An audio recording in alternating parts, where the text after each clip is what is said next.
Hey viewers, my name's Cara. I'm your host for Tuesdays on the Pagan Perspective, and this week we're talking about ceremonial magic and folk magic, and also a bit about the Icelandic temple.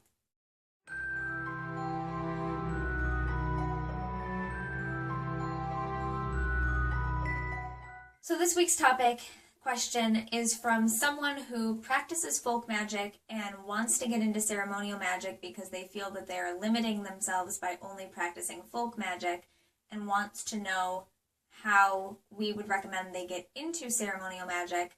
And then also, as a secondary question, wanted to know if we had anything to say about the Norse gods temple that was being built in Iceland, which tells me that this topic was asked quite a while ago and we've taken a while getting to it. Because all the news stories about that are from February. But I'll start there, I guess. I think that the Icelandic temple to the Norse gods is a great thing. At first, the first articles that I read about it when it was happening earlier were really intense, I guess might not be the right word, but it seemed really hokey at the time. It seemed like it was being built up to more than what it was. But the articles that I looked up today, just to remind myself a bit about the facts, they were all very just like, hey, yeah, this is a spiritual tradition that's growing more and gaining more members in Iceland, and they've gotten permission to build a temple, and it's the first time that Iceland has had a temple dedicated to the Norse gods in centuries, and that's a cool thing. I think it's great. So that's my brief comment on that. Now, as for ceremonial magic, folk magic, all that kind of thing, there are several definitions of these terms. There are several ways that you can think of these terms, and I spent too much time today reading articles about these terms instead of recording this, so I'll try to keep this short, but there will be several links in the description for you to check out that I read a bunch of different people's views on these things. Most of them are forums, some of them are articles. But so my initial reaction to this was that I absolutely don't think that it's limiting yourself to only practice the type of magic that calls to you. No one is saying that anyone who practices witchcraft or considers themselves a magician, whatever the case may be, no one is saying that you have to master all of the different types. I always recommend to beginners that they try a variety of different types of magic, or just different types of spells within folk magic, just to get a feel for what resonates with them. And so I don't think you should feel like you're limiting yourself by only practicing something that is your thing. I am mostly a folk magic practitioner, and as I said, with these different terminologies and things, I thought of myself pretty much just as I'm a folk magician. I practice folk magic. That's what I do. I'm not really interested in, I don't resonate with ceremonial magic. It's not my thing. However, through reading these articles and seeing there's kind of more to it, it's not as rigid as we would think it is, as most things in this realm are not. But so, for example, one of the articles that is linked in the description was written by someone who is more familiar with ceremonial magic, and they actually talked about a lot of different things like the class structure and how some magic was done by just the everyday people, the folk magic, and ceremonial magic was more done by people who were more highly educated, had more money for tools and things, and had more time to study and stuff like that. And they have a really nice chart in that article comparing that, like, folk magicians were more thought of as women, and ceremonial magicians were more thought of as being men, and then poor versus higher class, more educated versus lesser educated, and then also the types of magic and what it had to do with. That low magic or folk magic had to do with practical things and things related to the earth. It was earth-based, and ceremonial magic was connected with celestial magic, which is magic that has to do with the interaction between deity and humans, which isn't a term that everyone knows or uses. One of the forums that I found that's linked below, they asked about folk versus ceremonial versus celestial magic, and several people said that they had never heard of the term celestial magic, and I actually had heard that term when I first came across all these terms in my studies a decade ago or something. So that's what that is. Anyway, the chart describes that really well.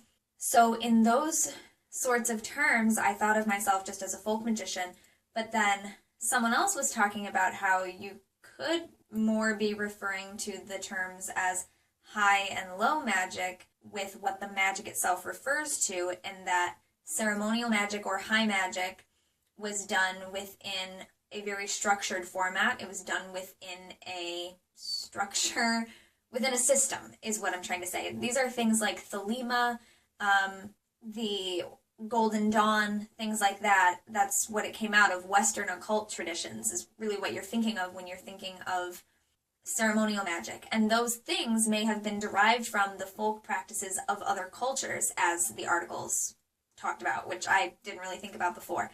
But that's what we're thinking of when we think of that.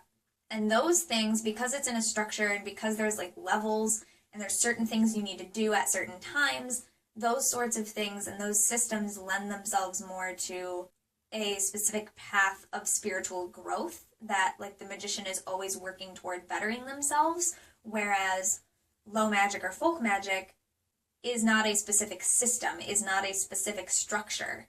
It's very free form. It can be very creative and spontaneous, which is very much how I work. But so in that sense that it's not structured and not systematic in any way, there is no set rules for advancement of self. And so one of the things that people in these articles were talking about was high magic having to do with improvement and advancement of the self toward enlightenment and things like that, whereas folk magic doesn't, may lead to betterment of the self, but itself is not something that inherently pushes towards continuous advancement. But then there are people who, of course, brought up the fact that there are ceremonial spells and rituals and things that have to do with the material world. So it's not just a matter of high magic being for advancement and low magic being practical and material and earth-based. There are ceremonial magic things that have to do with practical affairs, and practical magic, or low magic or folk magic, can lead to spiritual advancement. And so these things are not completely delineated once again. And then someone in one of those articles below, again, I just did a lot of reading, so there's all the links, just go and read everything like I did and draw your own conclusions and see what you can gain from these things as well. Someone mentioned that really modern witchcraft, what most of us are doing, and not attempting to reconstruct the past or anything like that, but what modern witchcraft is and has become and is becoming is really a blend of the two. It's a lot of folk magic, but it also has these elements of ceremonial magic where we may sometimes do rituals that are kind of specific and have specific tools and actions being done and words being spoken, and that also allow us to advance spiritually and personally. And so those elements exist. Both of those things exist in our paths. It doesn't have to be one or the other, and it often is not one or the other. So whereas originally I was going to say, I'm a folk magician and that's all I am, and that's fine because I'm not interested in and I don't resonate with the very structured, ritualistic, this has to be done in this order and these things have to be said at this time and things like that. That's what my idea of it was. I don't feel that I'm limiting myself by not learning that. I learn about it academically. I want to know about it in a sense because I don't just want to not know about these kinds of things. I want to have a basic working knowledge of everything. But I don't feel that I'm limiting myself by not practicing both. But now that there are also these other things to think about, that ceremonial magic or high magic has to do with spiritual advancement, well, yeah, I definitely do things that are that. So I feel more comfortable now saying I still consider myself a folk magician, or I consider what I do to be mostly folk magic, I should say. That's probably a better way of saying it. But I recognize that there are elements of my path and what I do that other people would consider elements of ceremonial or celestial magic, things like that. As for how to start getting into it, I would say I don't personally know, of course, because I haven't made that leap. That's not what I do myself. But I would say look into those traditions that are what people are talking about when they talk about celestial magic. Look into things like Thelema and Aleister Crowley and even, the origins of Wicca and what Gerald Gardner was coming out of, the OTO, the Order of the Golden Dawn, things like that are what people are talking about when they talk about that realm of Western occult magic. So that's what I would say.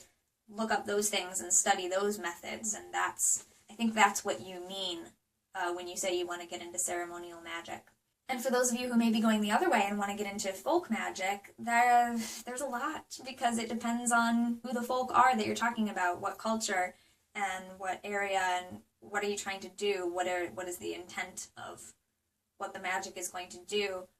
Because you could take one path and say, I'm going to study types of magic or what the spells are for, and you could look up all different forms of protection folk magic and all different types of love folk magic and all different types of things for the harvest and crops and abundance and fertility magic. You could look at it that way, or you could look at it as cultures, and this is what the Italians did, this is what the Spanish did, this is what the Greeks did, things like that. You could also go with the type of spell. You could look up all different cultures and all different purposes for poppet magic, or just candle magic, or just ribbon and knot magic, or mirror magic. So there's many different ways that you could go about folk magic, and I talk about that more often because that's what I'm more familiar with. And again, you can use tools in those types of things, and you can do very ritualized things for material ends, and you can do little folk magic practices that better your life, and that's where I am. I'm a modern practitioner, so that's the deal for me. So yeah, that's my video for this week. Check out the links in the description, and I will see you next week, and then after that is the collab's anniversary. We will have been doing this for 6 years, and then we're moving into our 7th. Yeah, and then we will have 2 subs weeks back to back for the end of August. So look forward to that, and I will see you next week. Thank you very much for watching. Don't forget to be awesome, blessed be, and goodbye.